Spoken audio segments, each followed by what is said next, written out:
On behalf of Rebuilding Your Life Radio and the Train Your Brain, Claim Your Power calls, welcome. I'm your host, Susan Sherayko. Today's interview is about an adventure, a terrorist adventure. It's my pleasure to welcome today's guest, Larry E. Wooten, to the program. He is the author of The Terror Within. By way of background, Larry Wooten is retired from the U.S. military, where he worked both in Homeland Security and the FBI, so he has a great deal of insight into this story from personal experience. So let's find out more. Please wave your hands to welcome and meet Larry E. Wooten. Hello, Larry. Welcome. Thank you, Susan. You know, your book is based on military experiences, so why don't you give us an overview of your personal military history? Okay. As we discussed previously, I was drafted during Vietnam, joined the Navy, spent 4 years, got out of Vietnam, finished college, and I was working for McGraw-Hill as just working for McGraw-Hill. And then I get a call from the Air Force asking me if I would like to join the Air Force. And I wasn't really interested, but at any rate, I spent over 30 years in the military combined. Well, my goodness, for somebody who wasn't interested, there must have been something you found attractive. Yeah, the adventure, meeting new people, going to new places, that always intrigued me. And as a child, I never really did that much. But the military, obviously, you move every 2 or 3 years, you meet hundreds of different people from different walks of life, and that intrigued me. Well, I bet it did. How did your family like it? They enjoyed different parts of it, but after my kids were in school, it was hard, I realized, to pull them out and meet new friends and start a new school. So that kind of wore on them and wore on me, quite frankly, but I was already somewhat committed, knowing that every 2 or 3 years I'm going to have to move. So what became your specialty? What were you involved in? Well, I started out as a munitions officer in the Air Force. Then they combined that with maintenance, aircraft maintenance, so you work on the flight line. And then I got a call for a new assignment to go to EOD school, Explosive Ordnance Disposal School, which I went to, which was very hard to get through it. I mean, it was a tough school, but I made it through, and I had different Explosive Ordnance Disposal, or EOD assignments that I just loved. I just loved the kind of the adventure in doing, blowing something up. Now, does that mean that when somebody finds a bomb on a base, you're the guy who has to go in and get it? Yes. Oh, that's pretty heavy duty. Yeah. Oh, yes, it is. Talk about an adrenaline rush. Yeah. One, you need to really know your job, know how to defeat whatever weapon you're attacking. So you only get one chance, and you better be good at it. Yes. But I met some very interesting folks in that career field, and again, some of the assignments in that career field that I had, I remember to this day because they were just very mentally, like you mentioned, adrenaline rush.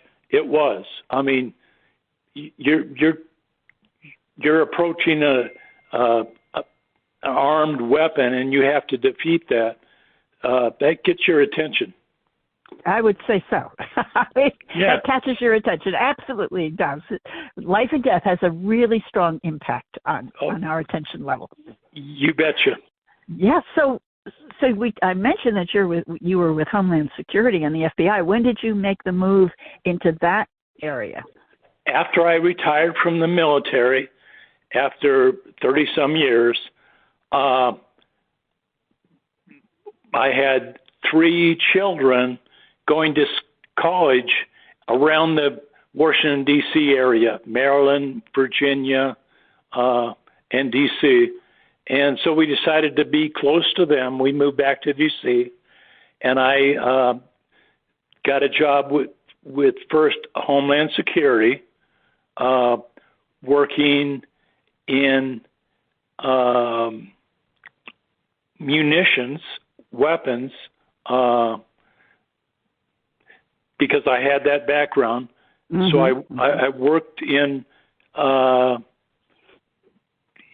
those fields, and then after a few years, I transferred to the FBI and worked as a senior policy person for the FBI. In this particular case, it was nuclear policy. Because of my background with nuclear weapons, I did that for the FBI for a few years.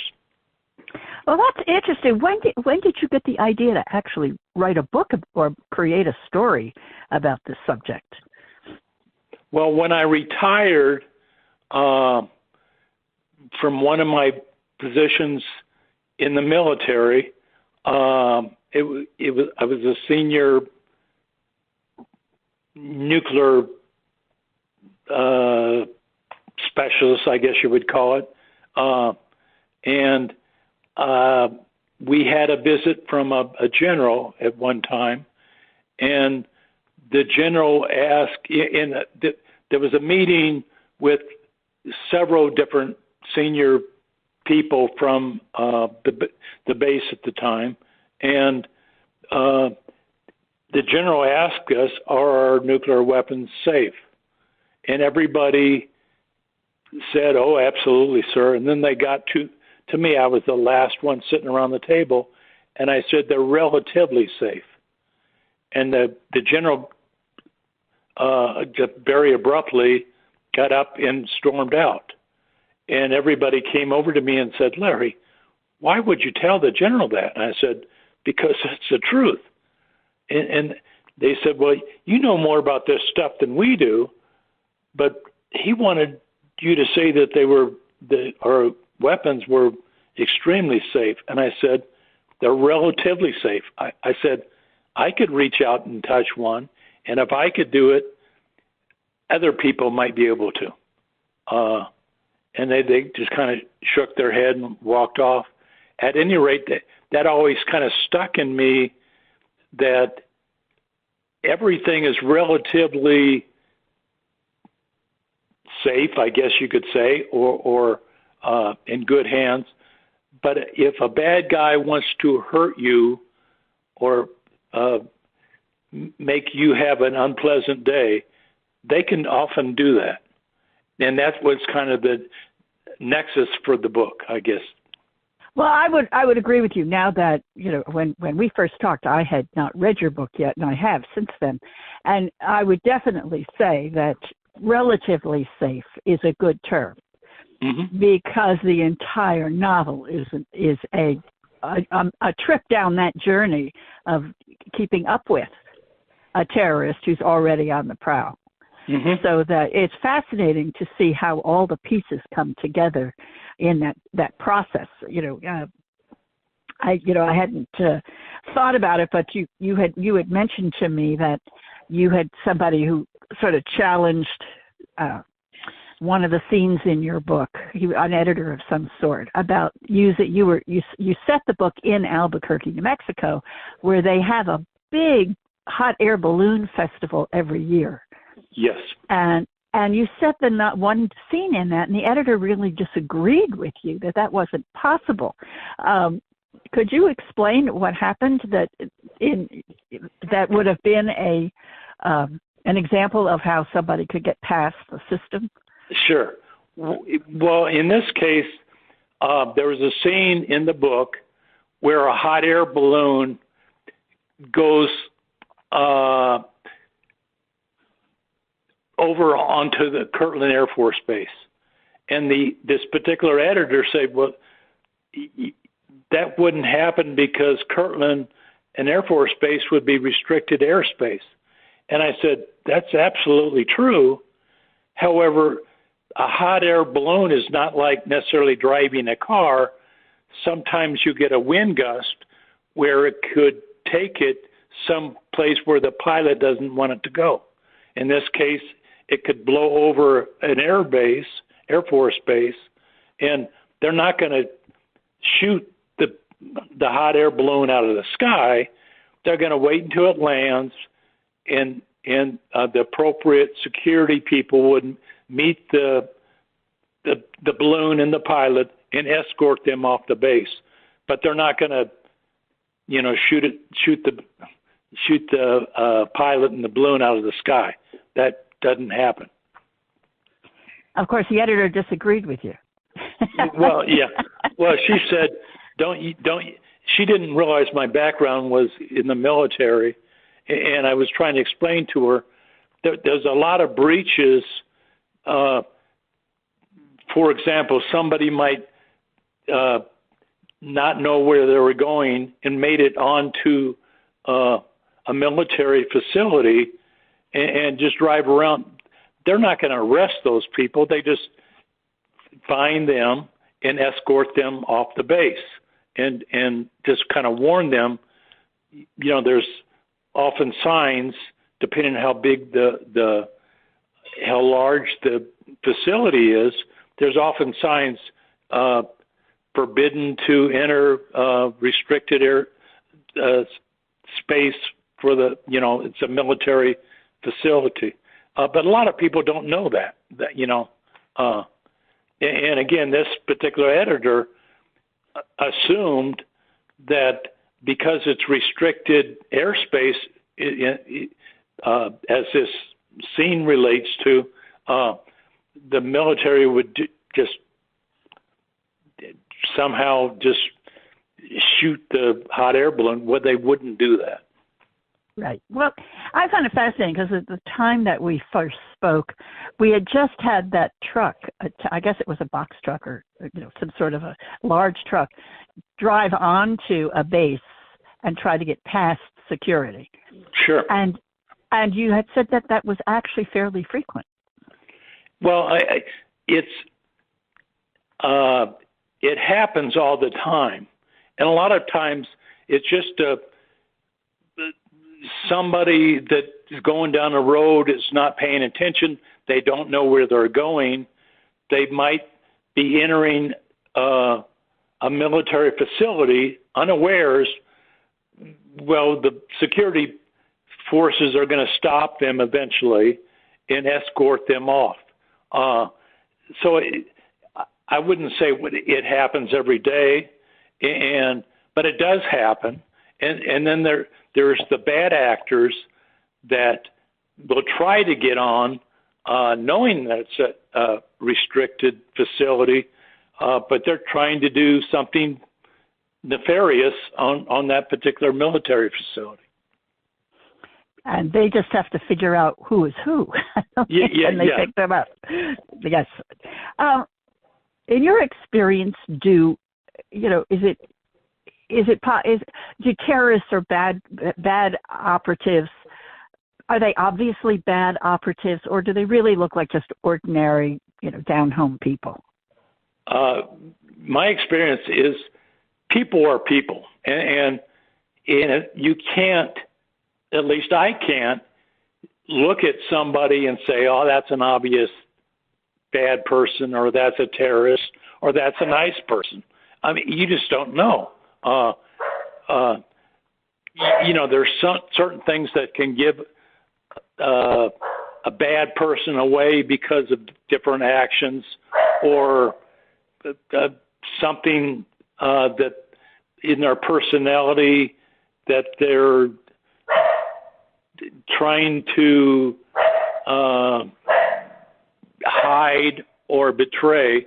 But generally, it's hard to tell one person from another. I mean, that's my experience. Mm-hmm. So, Larry, what is the significance of the title Terror from Within?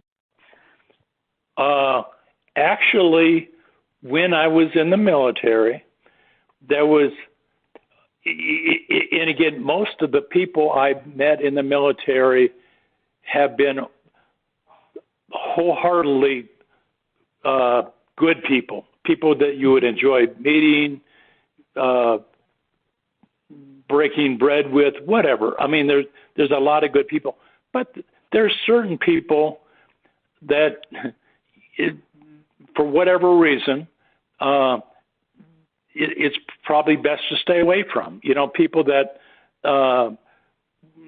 have their own bad intent to get ahead, whether they're stealing something from the military or just being not good people. There's those people in the military. There's those people in the government. There's people. There's bad people all over, I guess what I'm saying. And just meeting somebody, it's hard to appreciate that maybe they're not the best people to hang out with, if that makes any sense. It does. It does. It is. It's something that we all have to be. I would, especially in the kind of positions you're talking about, have to be mindful of, because we don't know somebody's ulterior motives, and so it's your antenna need to be up at all times. Is basically what you're saying. For instance, there was one person at my last job wearing the uniform.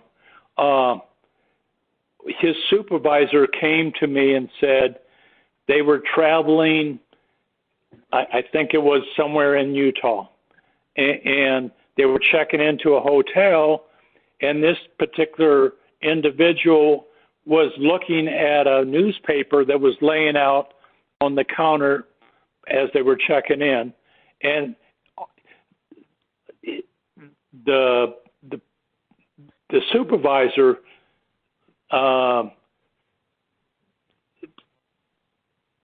determined that the individual was giddy that certain U.S. military were killed I think it was in Iran at this particular time, and he was his reaction was wrong. So the supervisor recognized. The supervisor recognized that, and when they got back, told me about that. And again, somebody in a classified position that's happy that U.S. soldiers are dying, something is off. Yes. So we had this particular individual investigated, and although at this particular time they couldn't confirm that this individual was a bad guy, they determined his brother had connections to terrorist organizations, actually. Oh, wow. So anything could have happened. Even if he wasn't involved, by virtue of his relationship with his brother, he could have been pulled into something. Sure. Go ahead.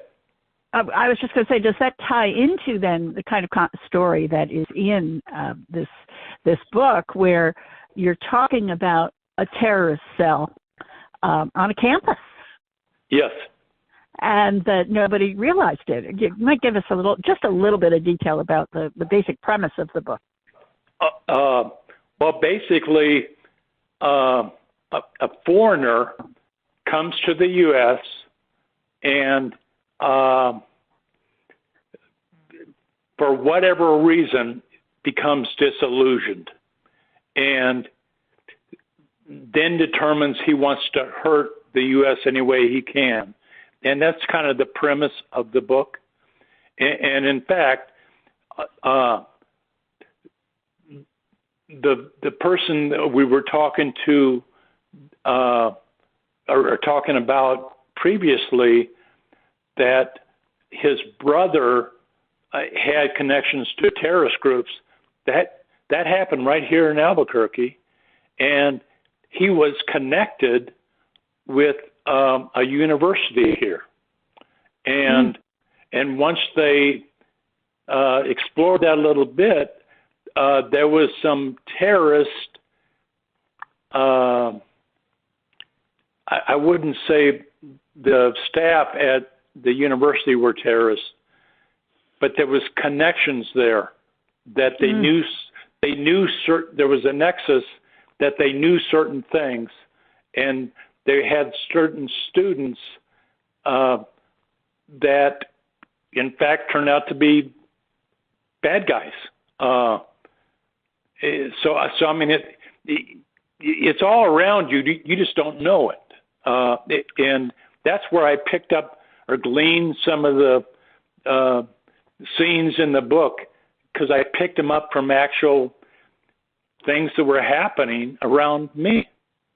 I mean, it really, I mean, without being a true story, it does have, the story does play out very much like a real terrorist scenario. Sure. Yeah. I find it fun that there's also a hint of romance between the FBI agent and his female Homeland Security companion. Yeah. Does that happen often too? Well, there's situations all around you, and you never, you never know who's doing what with whom, or, but it's relatively, at least in this book, it's relatively benign. It is benign. It's very friendly. Yeah. Yeah. Now, it's what I also found fascinating was how all the threads lead to multiple places, but that lead ultimately to discovering the solution and the resolution of the situation. It really is a detective novel in that sense. Yeah. Is that typical as well? That's how you piece together a case? Well, when I worked for the FBI, I wasn't an agent, so I didn't actually. I worked on the sidelines, but I wasn't an actual gun-carrying agent, so I didn't go out and investigate cases. However, I might discover a lead and would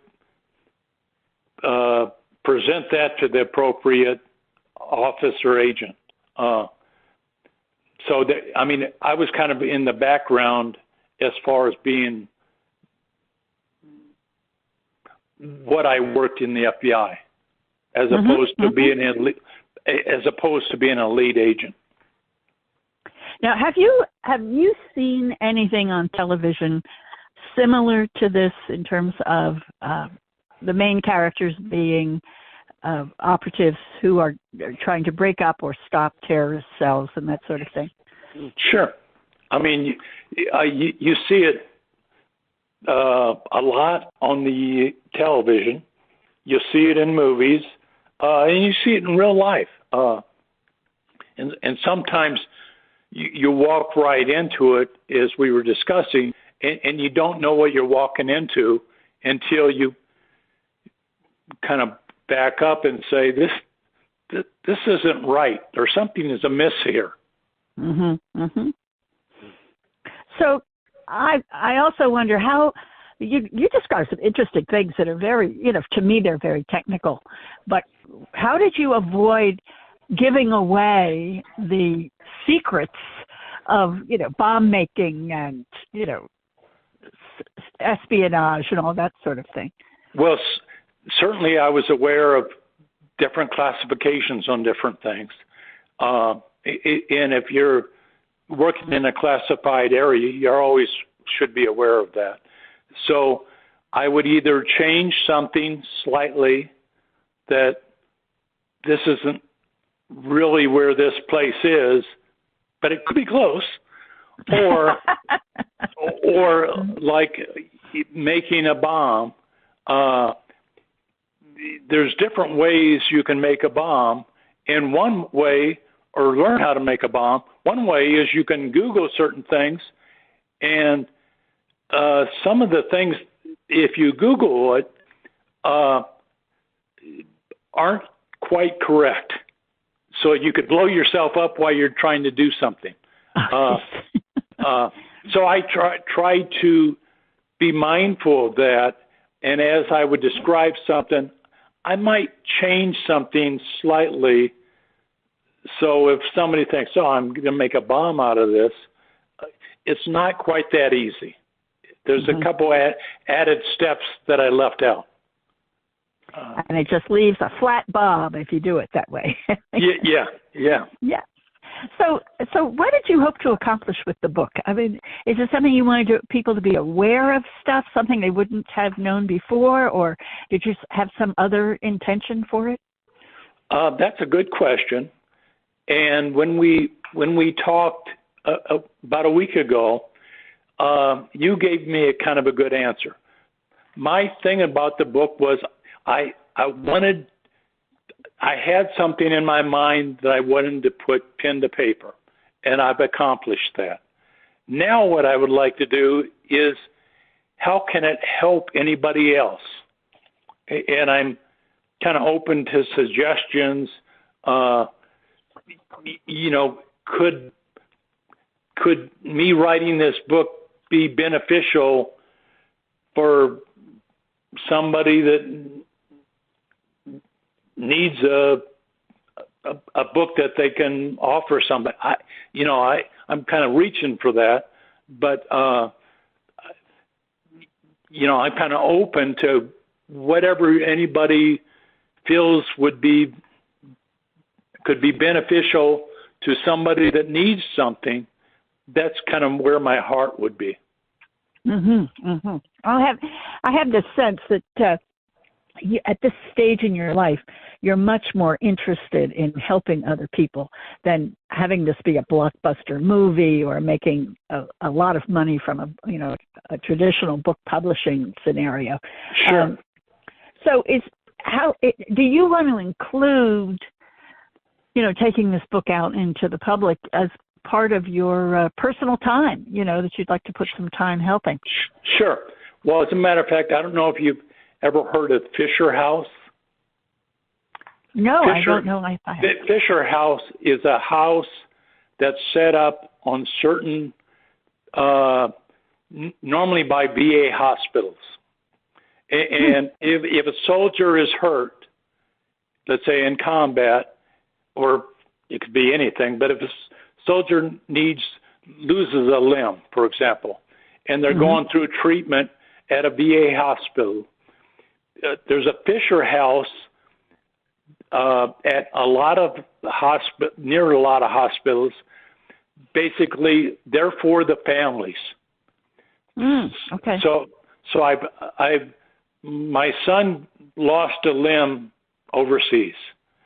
We bring him back. They're doing whatever they can to get him well. So they bring in the family at a Fisher House, and it's like a hotel. It's not a hotel, but it's like a hotel facility for the family.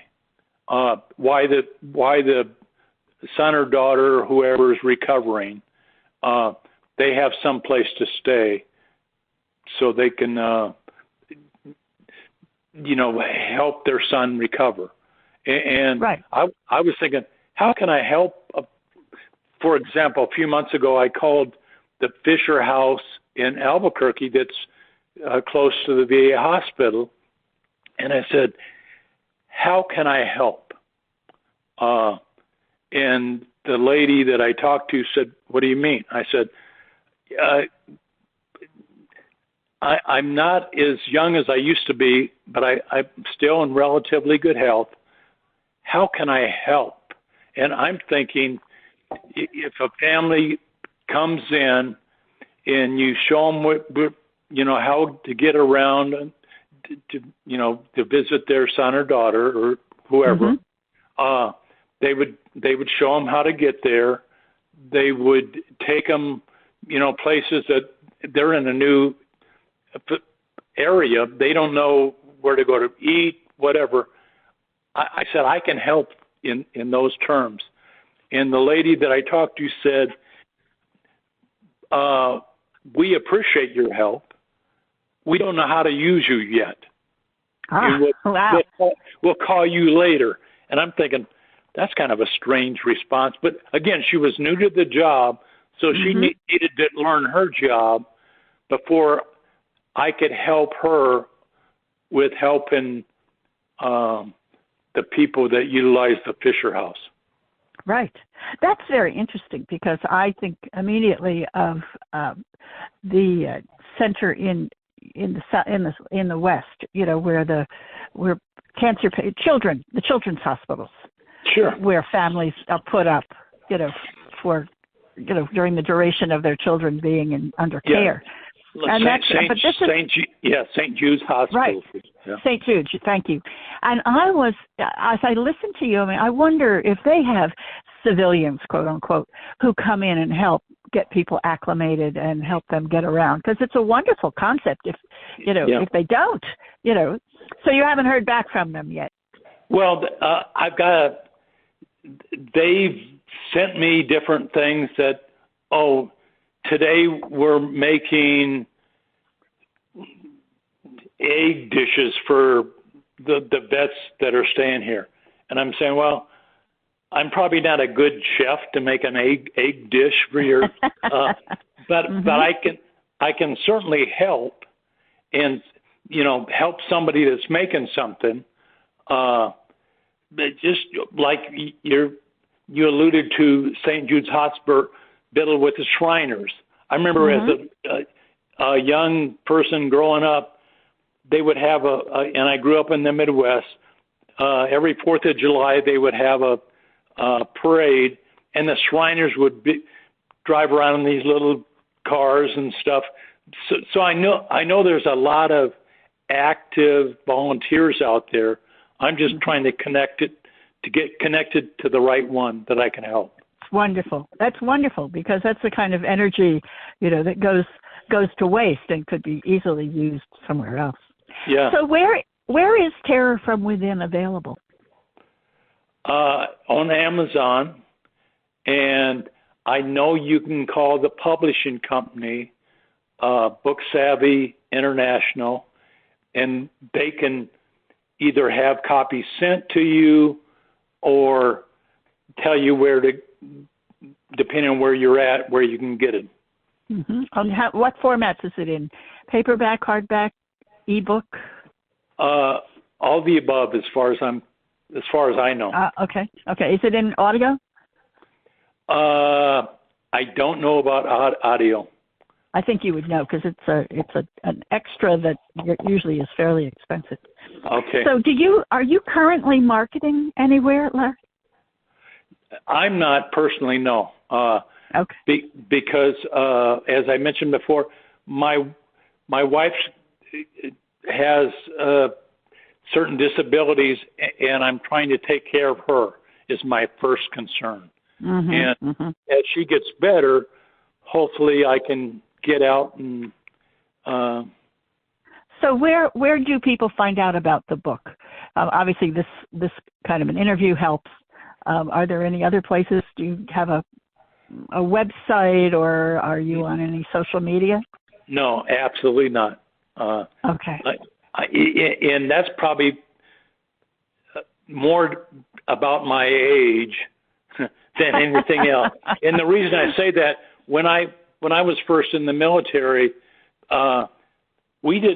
they had computers, but you didn't have personal computers at every station. That was just, you didn't do things like you had. Right. If you were fixing an airplane, you went to a piece of paper and wrote down what you would do and how you fix the airplane. Now that would all be computerized. Well, right.